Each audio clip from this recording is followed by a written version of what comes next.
1966 dans une commune qui s'appelle Le Grand-Bourg.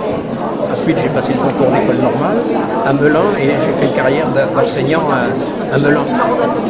Et la retraite est arrivée, l'écriture est venue, j'ai écrit beaucoup de matières sans savoir dans quelle direction j'allais. Et puis, petit à petit, un fil rouge s'est dégagé.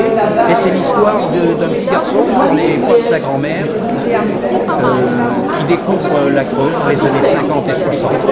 Donc c'est une histoire, dans l'histoire avec un grand H, parce que c'est des années 50 et 60 dans la Creuse. C'est vraiment une histoire qui est, par la jeunesse d'aujourd'hui, qui est pratiquement oubliée. Toute cette vie dans les années 60 est complètement... c'est-à-dire qu'un jeune de 20 ans, 30 ans aujourd'hui ignore complètement cette vie-là. Je suis repassé dans cette commune 50 ans après et j'ai découvert le même village avec ses devantures fermées, écaillées.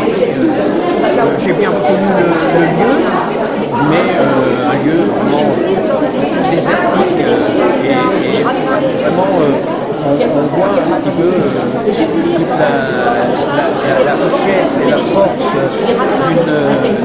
d'une population à une époque complètement disparue. C'était une histoire. Aujourd'hui, j'ai pas de nostalgie par rapport à ça. Aujourd'hui, c'est une autre histoire qui s'écrit. Mais cette histoire-là, j'ai eu envie de la raconter parce que ça fait partie de l'histoire avec un grand H. Voilà. Donc une histoire dans l'histoire. Voilà. Requiem pour l'Angèle, aux éditions Prémédite. Prémédite est une petite édition Seine-et-Marnais. Une maison d'édition, j'aurais peut-être le mot citoyenne, parce que c'est un public de lecteurs sur Internet qui lit en avant-première les romans, qui donnent leur avis, et l'éditeur prend en compte l'avis du comité de lecture, et c'est en fonction de cet avis que l'éditeur choisit d'éditer. Voilà. Donc c'est en ça que on peut dire que c'est un comité citoyen. C'est un petit peu nouveau, puisque c'est une masse de lecteurs qui n'ont pas forcément vécu dans la littérature, mais qui aiment lire. Voilà. Qui apprécient.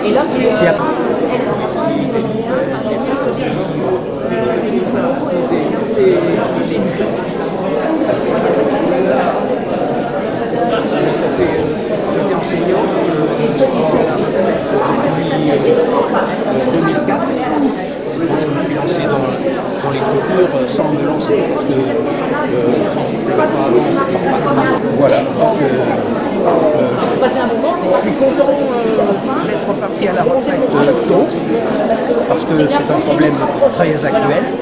Parce que j'ai fait un métier au service de la République, enseignant, c'est fatigant, mais partir tôt permet de respirer, de souffler et de repartir vers quelque chose d'autre qu'on n'aurait peut-être pas soupçonné et qui va faire partie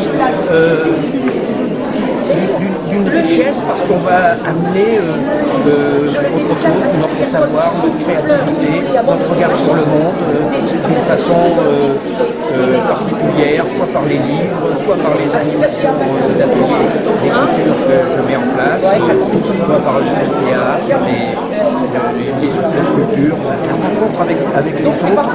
Et ce qui m'intéresse surtout, c'est le partage. Dans mes livres, je donne mes propres représentations de la vie, des concepts de la vie. Et c'est ces représentations que je mets en partage et en échange avec le lecteur, parce que évidemment mes représentations sont forcément singulières. manière est subjective et le lecteur les prend et peut amener en comparaison ses propres représentations, c'est-à-dire aller plus loin voilà, ça, plus loin dans leur réflexion, et comme vous dites, ça leur donne des idées constructives. Voilà, mais écoutez, merci. C'est moi qui vous Bonjour, voilà, comme je vois que votre livre, c'est de la couleur, vous êtes en couleur aussi. On est raccord. Donc, racontez-nous le livre. Je pense que c'est le livre aussi, madame.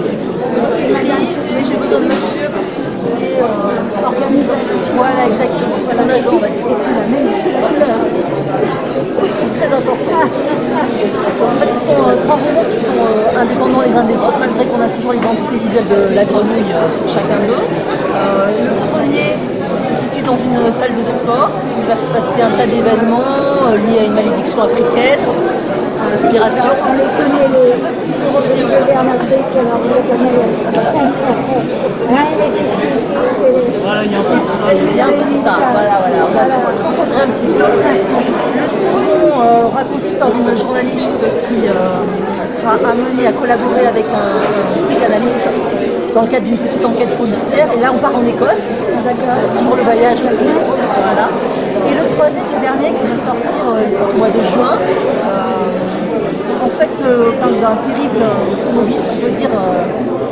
Voilà, 4 personnes qui partent en covoiturage, donc il y a un choc de personnalité et un tas d'aventures qui se passent tout au long du voyage.